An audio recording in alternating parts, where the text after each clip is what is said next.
Kerrigan, and that's the gentleman here with the glasses on. His assistant is Chet Carter. I don't know where Chet is. There's Chet, and of course also Rocky. Rocky does most of the stuff you're looking at. Rocky does. Okay, these booklets that you have in your hand, he put that together, but the research is done by most members of the commission, but in particular, Mike Kerrigan. Okay? So, we appreciate you coming. Each of us has something to say. So I'm going to turn the little gathering to Mike Kerrigan. Thank you, and thank you again for coming today. This is a memorial that we want to have for the 100th anniversary of the Spanish flu pandemic. It's probably the greatest health catastrophe in world history, and the numbers on it are staggering. I was on the mayor's program a few weeks back, and it was just sad but true.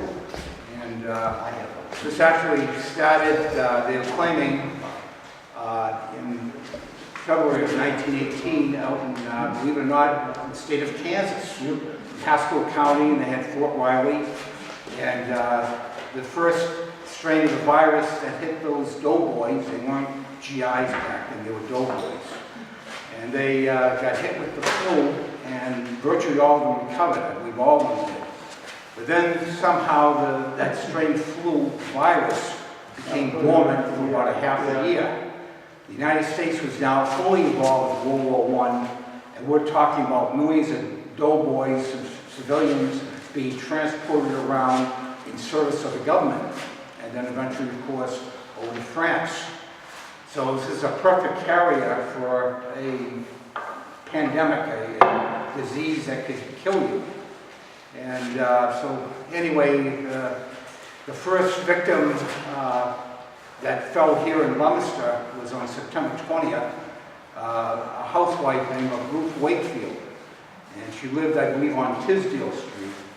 And she was the first of 175 Leominster victims out of a population of 19,400. And they had a total caseload, I believe, of 1,700 from a city that had just became a city 3 years earlier. The height of the pandemic here in Leominster occurred from September 20th all the way over to late October, right to around Halloween. And at one point, we were 2 or 3 Leominster residents per day were dying from this pandemic. And as I mentioned, it was a special strain of the flu virus, and their medical technology back then had no idea how to combat it. And I'm assuming everyone has one of these filter masks, and this is how they tried to save themselves. And many people, of course, are immigrants from the old country, and they were using all these old-fashioned methods of gargling with garlic and all these ways of trying to control the upper respiratory system to combat the virus. They were desperate. And as I mentioned earlier to a reporter, Mayor Henry Sawtell, our first mayor from 1915 and 1925, he was in his 3rd year as our mayor, and he had to make some drastic and desperate decisions. And by September 27th, he shut down the entire city of Leominster. No schools, no motion picture, moving picture theaters, public gatherings, nothing would be allowed where people congregated. They even had, I believe, an ordinance where there was no spitting on the sidewalk. They would, even if you had a funeral, they allowed you 15 minutes to say your final goodbyes, and then they would get the body out of there. And unfortunately, here with the Evergreen, we had people that died from this, and they're buried in 2 common graves here, one on Legate Street and one over at Maple. I believe 20 are in one common mass grave and 9 are in the other. And even back in those days, the undertakers, Richardson, they didn't want to touch the body. They just get them in a rubber and get them into the ground as soon as possible. It's not a very nice way of doing it, but these people were desperate, and they just wanted to make sure that the flu virus could be contained as much as possible. One other thing that was interesting on this pandemic was the age group that the virus chose to decimate. It was young people 17 years old to 30. And for some reason we had another epidemic back in 1895. And these people had already been exposed to a virus similar to this one. So they had built up the antibodies. So when the new strain hit 20 years later, 25 years later, these people weren't as susceptible, but the younger crowd was. And these young people were the doughboys, and they were heading over to France, Curtis via Camp Devens, which was the epicenter for this virus. And from Fort Devens, Camp Devens, it went over to Brest, France, and from there it went into the trenches of World War I. We're talking German, French, English, American, millions of troops being massed along the Western Front. And these soldiers had no idea what it was, and that's how it started. And then the flu pandemic went down into southern France, across the Pyrenees, into Spain. The King of Spain got sick, and the Spanish press was neutral. They were not involved in the war, and they decided they would dub it the Spanish flu. So that's how the virus got its name. And finally, after a period of 10 months, here are the official numbers. In a 10-month period, 50 million people lost their lives. World War II, the greatest catastrophe in world violence, 1939 to 1945, you had 50 million deaths. So you can see in just 10 months, the flu already reached that record-setting number. It was remarkable, stunning.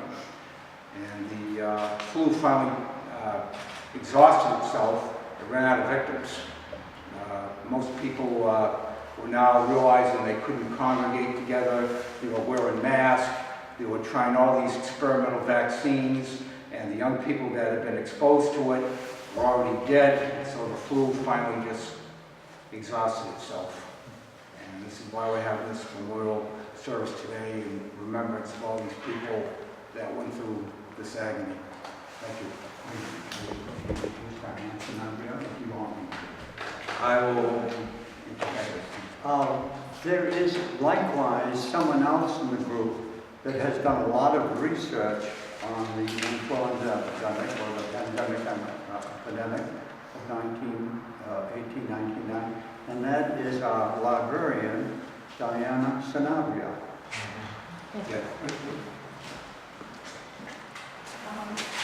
I have always been interested in history, and I was really stunned, I think, probably when I first started working at the library and realized that this epidemic was nothing that I ever read a whole lot about in my history classes. I didn't really have a lot of knowledge about it, but I thought, gee, this is something that I really wanted to research and delve into, especially its effects on Leominster. I've read a lot of books that deal with the epidemic worldwide, so there's some information there as well, but we mentioned that Devens was the epicenter, ground zero, and the Surgeon General's team of doctors actually visited Devens, and one of the physicians, Dr. Victor Vaughn, later wrote that his memories are, quote, ghastly ones which I would tear down and destroy were I able to do so, but this is beyond my power. They are part of my being and will perish only when I die or lose my memory.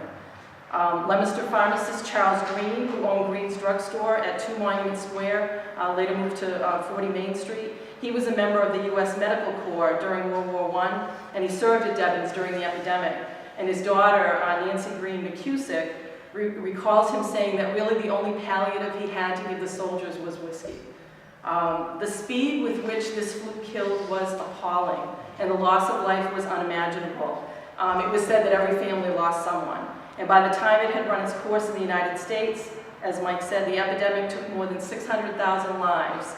And just as more than in World War I, and certainly comparable to World War II.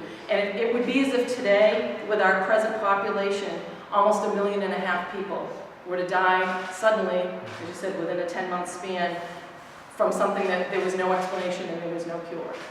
And people tried all sorts of home remedies. All of America, it seemed, put on masks, but the masks really didn't help. They were thin, they were porous, there was no serious restraint to these tiny microbes, this virus. It wasn't bacteria, and that was the angle that they were first trying to find a cure for, thinking it was a bacterium, and it's not. The PBS American Experience documentary, if you've never seen it, I recommend that you do. It's wonderful. And they likened it to trying to keep dust out with chicken wire. They wore camphor gum and sachets around your neck, put turpentine or kerosene on sugar. Horlick's malted milk was exalted as a remedy. There were all sorts of home remedies touted as methods to combat the flu. But one of my favorite tips was published in the Leominster Enterprise concerning the value of the old-fashioned New England boiled dinner. It says, as the health authorities have advised the eating of boiled foods and drinks, as safety lies in boiled dishes of all kinds, because the influenza bugs do not like hot water baths and cannot live in boiling water, which of course is pretty useless. You talked about Fort Riley in Kansas. That was where the mildest strain of this virus surfaced, but when it resurfaced again in the fall, it was incredibly lethal. And as we said, Camp Devens, 11 miles away from Leominster, was ground zero. In September, Leominster saw 16 people die from the flu. In October, the deadliest month, 88 people died. Influenza deaths were recorded through April of 1919, with a total of 175 Leominster citizens perishing in the epidemic. But statistics don't tell the whole story, and when you go through the newspaper of that time, which I did every day, microfilm, it's the individual stories of the human tragedy that are really heartbreaking. Adelard and Dora Racine on Middle Street lost 4 children. Alfred, age 9, on October 2nd. Emma, age 9, and Emile, age 2, on October 6th. And then their daughter, Georgiana, age 12, on January 30th. Frederick Stevenson lost his wife, Mary, age 25, on October 1st. 6 days later, on October 7th, his 1-year-old son, Ralph, was dead. On October 1st, Nancy Carter of 194 Abbott Avenue died of the flu, and the next day her son Herbert was also dead. John Butler lost his 27-year-old wife Lucy on October 18th, and then his 3-year-old son Harold 3 days later. Samuel and Fanny Follinsby lost 2 sons, 32-year-old Samuel on September 25th, and 26-year-old Alpha on New Year's Eve. Charles Fagan lost his wife Martha on January 2nd and his 11-year-old son Chester the following day. Husband and wife George and Lucia Marcotte died within a week of each other in September. William Corey, age 51, died on October 16th, followed by his 26-year-old son Paul on the 17th.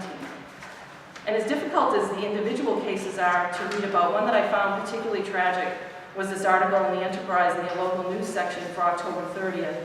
It was titled, Despondent Over Husband's Death. Despondent over the death of her husband, Patrick O'Malley, age 27, who died of influenza on October 14th.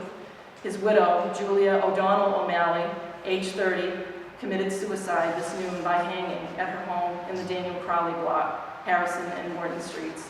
She was formerly a domestic at the old ladies' home. Mrs. O'Malley leaves an infant son. So I thought that was particularly tragic. Our figures, our stories are really sobering, but when you look at the statistics and the stories from major cities like Philadelphia and Boston, it is truly catastrophic. Total deaths in Philadelphia were over 13,000 people. On October 10th, in one day, there were 759 victims. In Nancy Bristow's book, American Pandemic, she writes a memoir, a memory one Philadelphian remembered in vivid detail the screams of their neighbors as their young son was being taken away by a patrol wagon. Explaining their reaction, she recalled, quote, they used to just pick you up and wrap you in a sheet and put you in a patrol wagon. Hoping to provide even the most primitive casket for their son, the parents pleaded to be allowed to provide a wooden macaroni box for their young child. Please, please, let me put him in the macaroni box. Let me put him in the box. Don't take him away like that, they begged the police officers. Historian Alfred Crosby, who wrote one of the best books on the flu, he was at Washington State University one afternoon, and on a whim, he picked up an almanac from 1917 and he looked at the US life expectancy. It was about 51 years. Then he looked at the 1918 almanac and he was shocked to see the life expectancy listed as 39 years. In 1 year, the figure had dropped to what it had been 50 years before. and that was all due to the devastation of the pandemic. In the PBS documentary, they interviewed Crosby, and he wonders why an event so cataclysmic became buried in our history, almost a footnote to World War I. And he said, "It is in the individual memory of a great many of us, but it's not in our collective memory. That, for me, is the greatest mystery. How we could have forgotten anything so horrendous, so massively horrendous as this epidemic which killed so many of us, killed us so fast, and our reaction was to forget it. It's almost as if, as soon as the dying stopped, the forgetting began. But today, we're here to remember, to name the bodies that are buried here, and to say that Leominster has not forgotten you." Thank you. Thank you.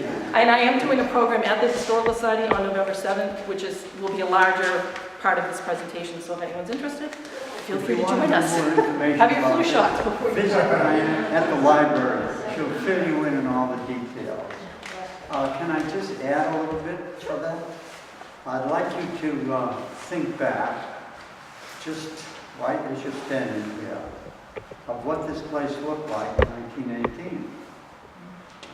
The road out there had trolley cars, and downtown trolley cars. The trolley cars went to Welland. They also went to Shirley and to Aya, so the personnel from Camp Devens could come to Leominster.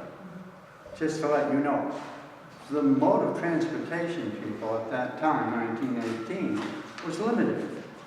Trolleys were the main source, or the train from North Leominster to Boston. Most of the time, you walked or you went by wagon.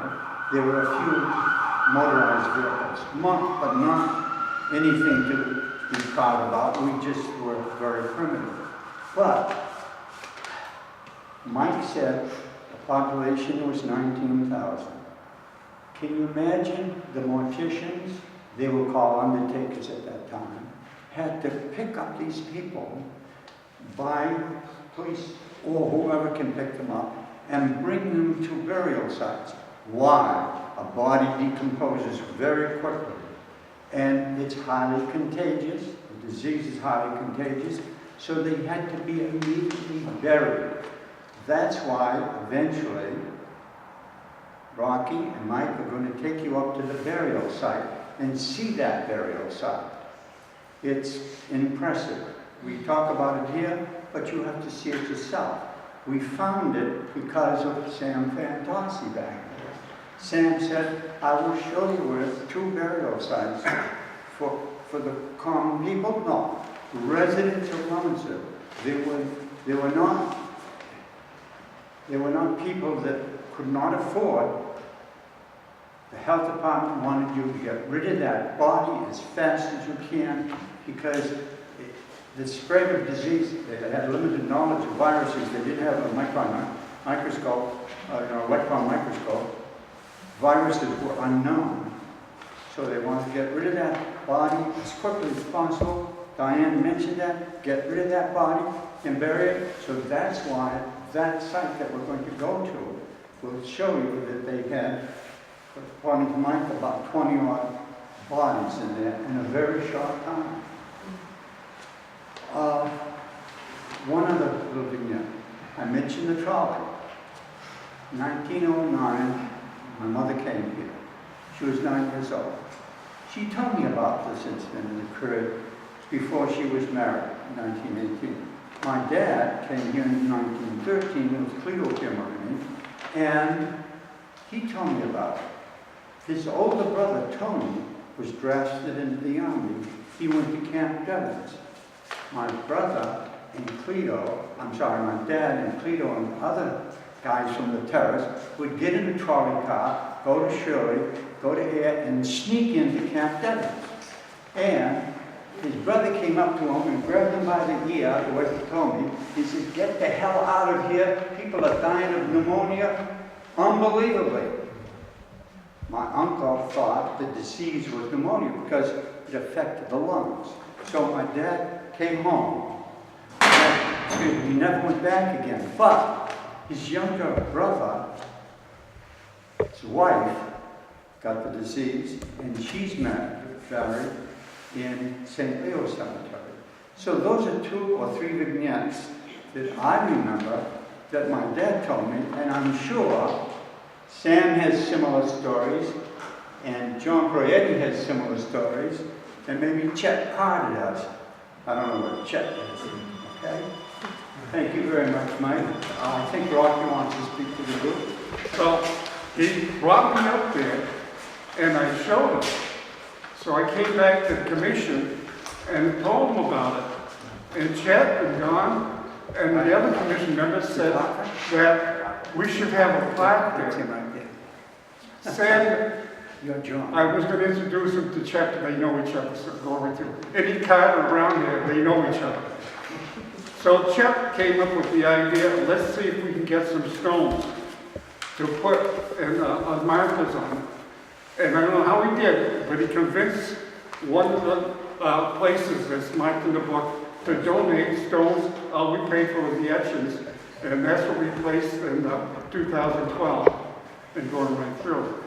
One of the things I gotta thank this guy for showing me, it was dead. Nobody even knew about it, and still people don't know anything about it. And because of his telling me that there are famous things here, we now are celebrating the 100th anniversary of the people. Now, what we did, I was gonna have everybody walk up to the site, but because of the road conditions and so forth, we're gonna start with just a caravan. So we set the cars up. My car's a red car. If you follow me, I'll take you up to the first site. We won't have time to go to the Maple site, because that's way down. But at least we can honor those victims that were forgotten. And because of Sam telling us this, we are able to bring back a lot of family closures, and they know where they were. You know, they do. Up on the site, we're going to reenact the flu epidemic at the time. So I hope you all have a match. And when we get there, because that's a dangerous area called the flu, I'll let everybody. Now we have flowers here. Yeah, I'll get it. So we ask you to take the flowers to the grave site, and we're going to line up the whole area so you can see how big the mass grave was. And we're going to place the flowers at the stone that we buried there. It's going to be careful, it's right in the ground, the grass is over it. So to reenact 100 years ago, we're asking you people to help us to remember coming to face up. So you can go right through. Do you want to give them As you leave, Don will give you a flower to carry. If you're going to the mass grave, to place a flower on there. So thank you people for showing up. I think with the rain that we wouldn't have it. But Mike did an excellent job. When I talked to him a couple months ago, he did more research and found out more history in the short time that I did.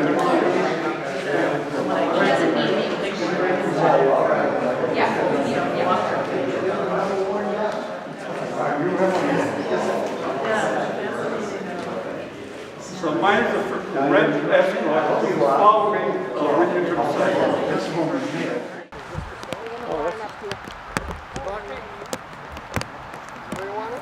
Just follow through. Everybody, we're going to go and circle the area. Oh, okay.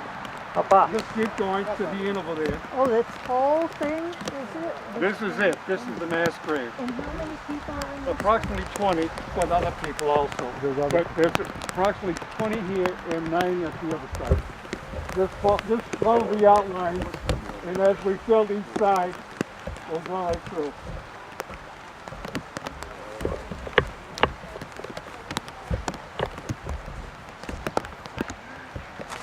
Rocky, where does it start? Right here?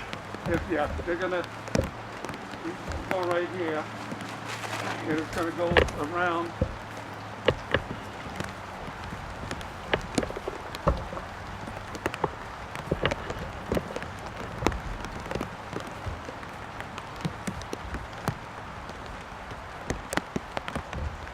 Yeah, now come back this way.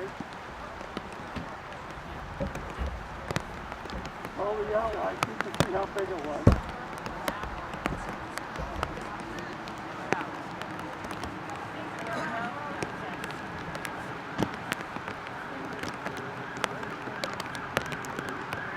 Hey, you read the right? Huh? lead the way and placing the flower in the stone. Where you want to? We're just gonna put them there. Okay, yeah, leave right here.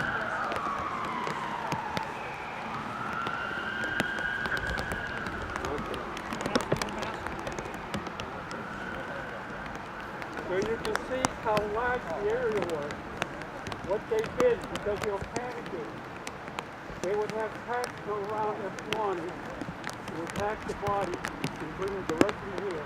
They would bulldoze at that time that physical unit. They just place the body. We have no idea who was placed. All we know is that approximately 20 people that are here and approximately 19 together. Now the way we composed it, Ted and I went to the Board of Health as well as the city clerk and looked at the list. We found that all the people that died of influenza in the period of September to April. And by partial elimination, we separated the list and then we broke it down by cemetery. We went to Evergreen office and they were very, very good. They took the time to look at the list of people buried here, and what they did was possible elimination by looking who had a stone or who didn't have a stone. We compiled a listing of the people that were buried, and that's how we do it. It's not accurate, but it's as accurate as true.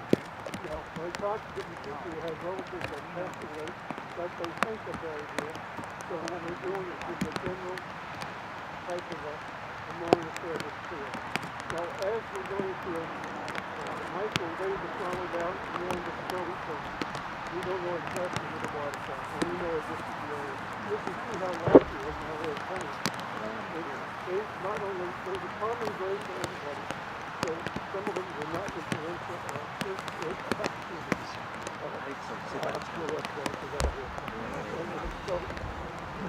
so what they did is they basically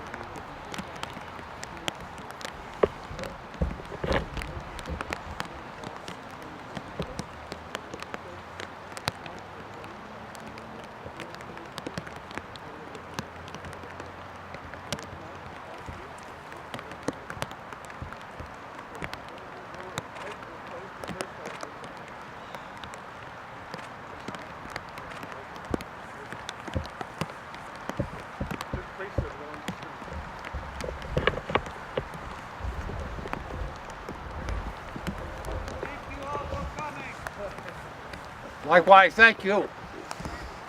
no, we're on the start at the end of it. Yeah.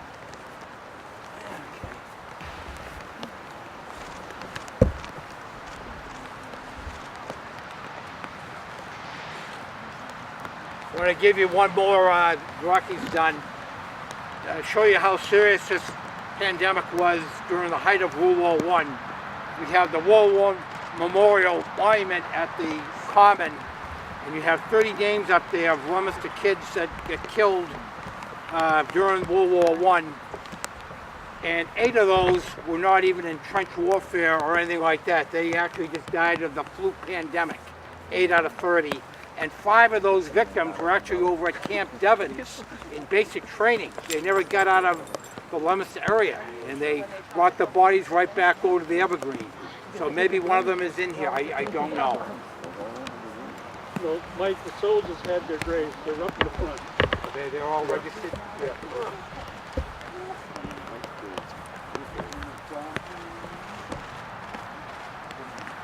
You can place all it on the stone if you have to.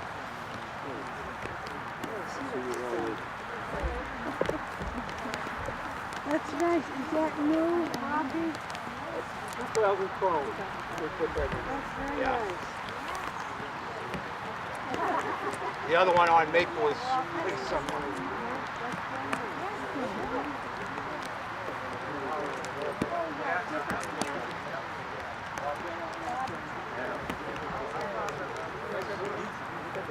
I hope we did justice. I got a photo of you. Thank your name and Mike, should be a lot of research. And Janine Levesque from the library also. We're looking at You wonder. Nice job. What part does it go? Where is it? And history. So this all happened one year? Around 1918. You're gonna have to ask Mike Bush on that. No, I know. I said you have your own money. I know Mike.